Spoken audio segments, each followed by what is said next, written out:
अस्सलाम वालेकुम my social media family. उम्मीद करती हूँ कि आप सब लोग हमेशा की तरह खुशबाश होंगे और हिफ्ज़ व अमान के साथ होंगे। जैसा कि आप लोगों ने थंबनेल पे पढ़ ही लिया होगा कि सना बुच्चा जो कि इतनी मंझी हुई अदाकारा भी हैं, एंकर पर्सन भी हैं, लेकिन अफसोस के साथ कहना पड़ता है कि जब भी किसी प्रोग्राम का हिस्सा बनती हैं, किसी ना किसी कंट्रोवर्सी में या तो अगले बंदे को डाल देती हैं या खुद उस कंट्रोवर्सी का हिस्सा बनती हैं। उनको काफ़ी शौक है।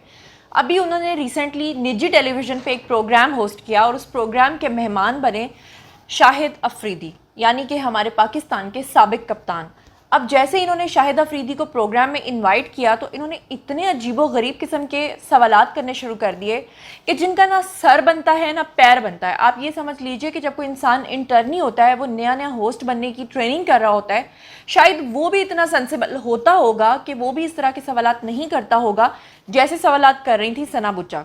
अच्छा जी, अब सवाल जो पहला सवाल किया सना बुच्चा ने और जिस तरह से फिर उनकी तारीखी छितरोल हुई और फिर पूरे सोशल मीडिया पे उनको कहा गया कि इनकी क्लासिकल बेइज्जती हमने करनी है, वो मैं आपको आज बताती हूँ। लेकिन उससे पहले डिटेल बता दूँ। डिटेल ये है कि सना बुच्चा ने जब अपने प्रोग्राम में बैठे हुए सवाल एकदम से फेंका, क्योंकि एंकर पर्सन का काम होता है सवाल करना। बाज़ दफ़ा मिस्टीरियस सवाल किए जाते हैं, बाज़ दफ़ा ये होता है कि कंटेंट और सवाल आप खुद लिखते हैं, खुद डिज़ाइन करते हैं, लेकिन आपका कोई हेड होता है जिसको आप दिखाते हैं कि ये सवाल हम कर लें या ना कर लें, और फिर वो आपको बताता है, अप्रूव करता है। बाज़ दफ़ा ऐसा भी होता है कि कंटेंट और क्वेश्चंस जो हैं आपको आपका राइटर लिख के देता है जो आपके प्रोग्राम से एसोसिएटेड होता है, और उसके बाद आप उसे रीड करते हैं और अगर कोई चीज़ आपको अनकम्फर्टेबल लगती है तो आप उस राइटर के साथ उसको डिस्कस करते हैं अगर आप समझते हैं कि ये सवाल ठीक नहीं है। अब सना बुच्चा अचानक बैठे हुए सवाल करती हैं शाहिद अफरीदी से कि ये बताइए कि क्या आप कभी रोमांटिक हुए हैं। अच्छा, अब ये तो बड़ी नॉर्मल सी बात है, ये सवाल तो कई लोग एक दूसरे से पूछते हैं। तो शाहिद अफरीदी ने कहा हाँ मैं रोमांटिक होता हूँ। फिर उसके बाद इन्होंने सवाल किया कभी ऐसा हुआ है कि आप जो है वो गुनगुना रहे हों, गुनगुनाना आता है आपको। उन्होंने कहा हाँ मैं गुनगुना भी लेता हूँ। तो कभी ऐसा हुआ कि आपने मतलब सुबह सुबह वो एक मंज़र पेश करके कहा कि जनाब आप गुनगुनाते हुए अपनी बीवी के लिए चाय का कप लेकर जाएं और उसको पेश करेंगे, तो मैं बड़े मुहज़्ज़ब अंदाज में आपको बता रही हूँ, मैं भी आपको दिखाऊंगी भी। फिर उसके बाद शाहिद अफरीदी जो है वो टाल मटोल करने लगे, तो कहने लगी कि ये बताइए कि आपके अंदर रोमांटिक हड्डी है। हाँ मतलब हर इंसान में कितनी हड्डियां होती हैं टोटल वो तो सबको पता है, लेकिन इसके अंदर कोई ख़ास रोमांटिक हड्डी होती है और वो हड्डी कहाँ पाई जाती है ये मुझे नहीं पता। इन्होंने पूछा कि रोमांटिक हड्डी है तो फिर ये बताएं कि रोमांटिक तो हो जाते होंगे। शाहिद अफरीदी ने कहा हाँ मैं हो जाता हूँ। तो फिर अगला सवाल इतना नॉनसेंस है, पूछती हैं बेगम के साथ। ओ भाई, आपको कौन समझाए प्यारी आंटी जान कि जो कोई शौहर होगा अगर वो रोमांटिक होगा तो अपनी बीवी के साथ ही होगा ना।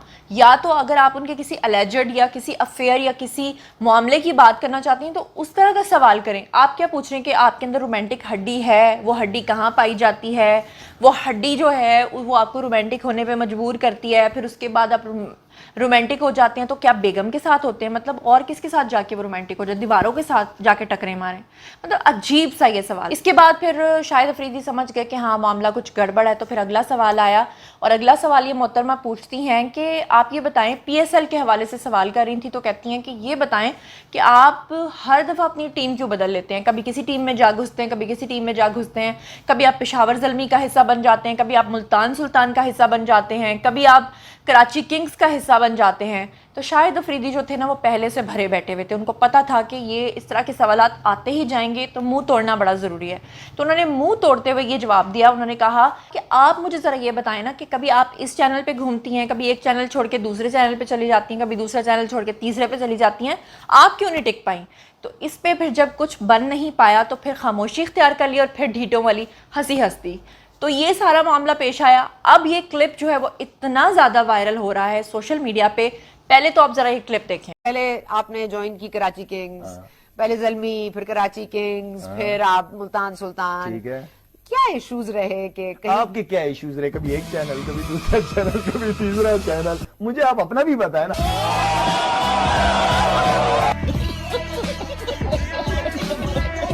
गजब बेइज्जती।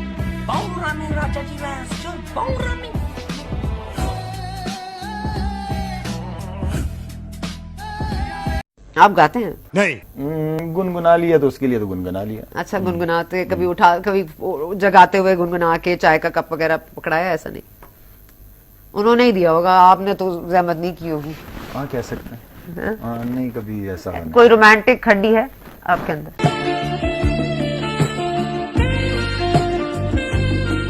رومانٹک ہاں ہو جاتا ہوں. ہوتے ہیں. ہاں ہوتا ہوں بالکل. ہاں بیگم کے ساتھ ہو؟ کیا بولا تو نے؟ بیگم کے ساتھ ہو؟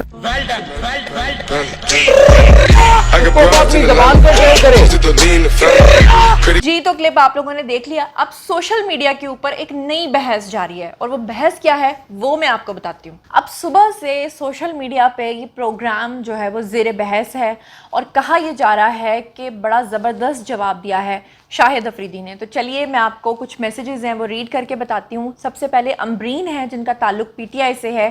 انہوں نے لکھا کہ کلاسیکل بستی، بے عزتی نہیں لکھا، انہوں نے لکھا کلاسیکل بستی ثنا بچا کی.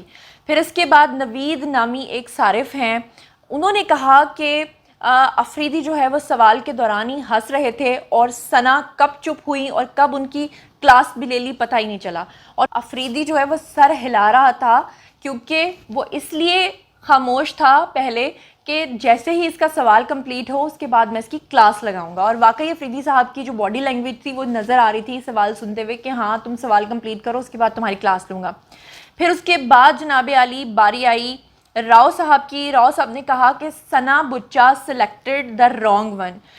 شی should know that Afridi is famous to hit the wrong ones to fix. یعنی کہ شاید افریدی کی تو عادت ہے، وہ تو ویسے ہی بوم بوم ہے، وہ تو پہلے ہی جناب ایسے ایسے سٹروکس لگاتے ہیں کہ اگلے کی جو بال ہے وہ کہاں کی کہاں اور کہاں کا کہاں اس کا بیٹ پہنچ جاتا ہے. سلمان سعید ایک صارف ہیں، انہوں نے بڑی زبردست بات کی اور ان کا کامنٹ مجھے سب سے زیادہ پسند آیا. انہوں نے کہا کہ یہی وجہ ہے کہ صحافیوں کو ان کی قابلیت نہیں بلکہ ان کی وضاحت کی بنیاد پر سکرین دی جاتی ہے، اس لیے ایسی صورتحال کا سامنا کرنا پڑتا ہے. لیکن معذرت کے ساتھ میں کہنا چاہوں گی کہ ان کی تو وضاحت بھی اس طرح کی نہیں ہے. مطلب ان کو اپنی عمر کا تھوڑا سا خیال کرنا چاہیے کہ she is not a teenager, وہ ایک منجھی ہوئی بڑی عمر کی جو ہے وہ اینکر پرسن ہے اور ان کو اس چیز کا خیال رکھنا چاہیے کہ وہ کیا سوال کر. اور پھر اس کے بعد ڈاکٹر محمد ہیں، انہوں نے کہا کہ بستی اس کی ہوتی ہے جس کی عزت ہوتی ہے. یہ پھر سے ڈاکٹر محمد نے، یعنی اس طرح کے بہت سارے کامنٹس آئے ہیں. محمد نامی ایک صارف ہیں، انہوں نے لکھا کہ اس سے زیادہ کسی انسان کی بے عزتی کیا کوئی کر سکتا ہے کہ اس کے سامنے بٹھا کر بوم بوم افریدی کا دھماکے دار چھکا. اور پھر اس کے بعد جناب علی دانی نام کے ایک صارف نے بڑا مزے کا کامنٹ کیا. انہوں نے کہا کہ یہ ہوتی ہے ایک نڈر انسان کی پہچان. بی بی سمجھ رہی تھیں کہ کھلاڑی ہے، لفظوں کی یہ جو گیم چل رہی ہے کڑواہٹ کہاں سمجھ پائے گا، لیکن لالا کی حاضر دماغی محترمہ کو انہی کے کھودے ہوئے گڑھے میں سیدھا سیدھا جا کے اتار ڈالا. اس کے بعد جناب علی اور بھی بہت سارے کامنٹس آئے اور بھی اس کے علاوہ بہت سارے کامنٹس آئے. صبح سے یہ ایک سینسیشن بنی ہوئی ہے سوشل میڈیا کی اور ہر طرف لکھا جا رہا ہے کہ کلاسیکل بے عزتی کی ہے، یعنی کہ ایک گیسٹ نے. ویسے تو میں ذاتی طور پہ یہ سمجھتی ہوں کہ جو ایک اینکر پرسن ہوتا ہے وہ تو ہر طرح کے سوالات کرتا ہی ہے، لیکن جو سامنے گیسٹ ہے اگر وہ بھی اس طرح کے سٹروکس مارنا شروع کرے گا تو پھر اس کی کیا عزت رہ جائے گی. لیکن یہ جو سوالات کیے ہیں نا ثنا بچا نے، یہ صاف صاف نظر آ رہا ہے کہ جان بوجھ، کیونکہ آج کل آپ نے دیکھا ہوگا کہ سوشل میڈیا پہ یہ وار چل رہی ہے کہ ہر اینکر پرسن اپنے پروگرام کی ٹی آر پی بڑھانے کے لیے کوئی نہ کوئی ایسی فضول حرکت ضرور کرتا ہے. آپ نے دیکھا پچھلے دنوں عامر لیاقت حسین نے کیا کیا تھا، انہوں نے کتنی ساری ایکٹریسز کے ساتھ پنگا لیا اور پھر شو کے اندر ہی ان کی لڑائی بھی ہو گئی. اور کئی لوگوں نے تو صبور نے دیکھے ان کو کتنی ساری باتیں سنائی تھی. پھر احسن خان کے شو کو آپ نے دیکھا جرمانہ ہوا. پھر اس کے علاوہ بھی آپ نے دیکھا اور بھی بہت سارے مسئلے مسائل ہوئے. تو یہ سب چیزیں جو ہیں وہ سوشل میڈیا پہ پھر آ کر ٹرول ہونا شروع ہوتی ہیں. تو اس حوالے سے یہ جو سوالات ہیں کیا آپ سمجھتے ہیں؟ کامنٹ سیکشن میں آئیے بتائیے کہ ثنا بچا نے صحیح سوالات کیے اور بوم بوم آفریدی نے غلط جواب دیے، یا آپ کو لگتا ہے کہ نہیں انہوں نے بالکل ٹھیک کیا، جیسے سوال آئے ویسے ہی جواب ان کو پہنچے. تو اس بارے میں جو بھی آپ کا خیال ہے کامنٹ سیکشن میں آئیے میرے ساتھ شیئر کیجیے. مزید خبریں، ولاگز، انٹرویوز اور سیاسی تجزیے جاننے کے لیے میرے ساتھ کنیکٹڈ رہنا ہرگز مت بھولیے گا. چینل کو سبسکرائب کر لیجیے گا. اپنا بہت خیال رکھیے گا. اللہ نگہبان.